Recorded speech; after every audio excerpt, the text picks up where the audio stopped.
The deep state is officially on notice. Tulsi Gabbard has stripped privileges of deep state actors, including the infamous 51 intel officials who claimed the Hunter Biden laptop was Russian disinformation. Director of National Intelligence Tulsi Gabbard writing, "Per the president's directive, I have revoked security clearances and barred access to classified information for Antony Blinken, Jake Sullivan, Lisa Monaco, Mark Zaid, Norman Eisen, Letitia James, Alvin Bragg, and Andrew Wiseman, along with the 51 signers of the Hunter Biden disinformation letter. The president's daily brief is no longer being provided to former President Biden." Matthew, your thoughts on making this move coming from the Trump administration? Seems fairly straightforward from Tulsi Gabbard here. This was what Trump wanted, and every single person on this list despises Trump and tried to prevent him from being elected at various junctures.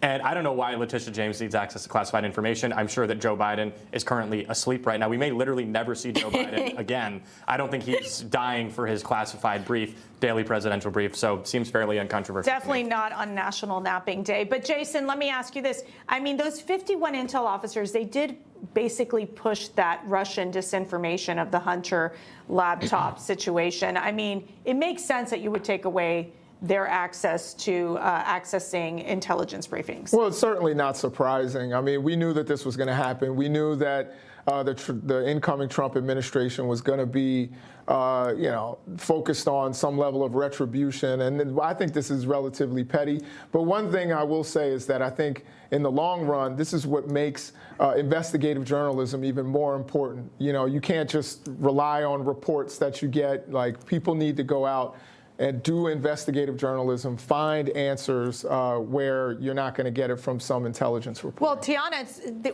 they were looking at investigative journalism when it was the New York Post, basically going after, basically saying, look, this is Hunter laptop information. It's not Russian disinformation. I think Jason's agreeing with us, right? Yeah, no, the blob is real. Look, and there are lots of times when we as reporters will go to a NatSec expert and ask them for their opinion. And I don't even know if it's always political bias so much as it is professional bias, but the blob is real, and it's called the blob for a reason.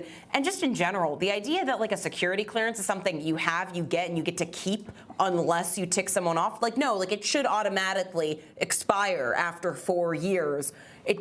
Why does Alvin Bragg need a security clearance anyway? It just makes sense. Access to this information didn't do much for these people's competence levels. No, why Donald Trump didn't go to prison. So. I can answer why he needs a security clearance. I think it's pretty important for people who are going to be looking at sensitive information because they're going to bring lawsuits or what have you. They need security clearances. You can't just give that to anybody. It's just the same thing when we saw some of the lawsuits. But like the Manhattan DA? And he's prosecuting crime in Absolutely.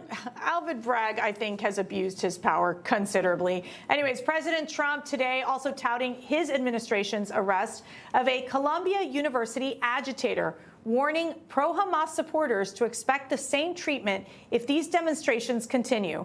Following my previously signed executive orders, ICE proudly apprehended and detained Mahmoud Khalil, a radical foreign pro-Hamas student on the campus of Columbia University. This is the first arrest of many to come. We know there are more students at Columbia and other universities across the country who have engaged in pro-terrorist, anti-Semitic, anti-American activity, and the Trump administration will not tolerate it. If you support terrorism, including the slaughtering of innocent men, women, and children, your presence is contrary to our national and foreign policy interests, and you are not welcome here.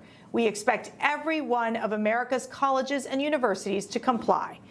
Thank you, with an exclamation point. Luke, your thoughts on the president's announcement of this arrest? Well, I think the key word here, if I read that correctly, was agitator, somebody who was stirring up other individuals to cause some sort of crime or to cause violence, vandalism, things of that nature. We had the discussion last week on whether or not it was a First Amendment issue or whether or not it was stirring someone up to violence. I think there's a clear distinction there. One point I'd like to make is that it is not a First Amendment violation if the Trump administration says we're not going to send a particular university $400 million because you failed to crack down on anti-Semitism. That is rather the American people electing somebody knowing that they're going to do it because they don't want to tolerate these types of protests on their campus. Information. Truth is freedom. Is Newsmax. It's real news for real people.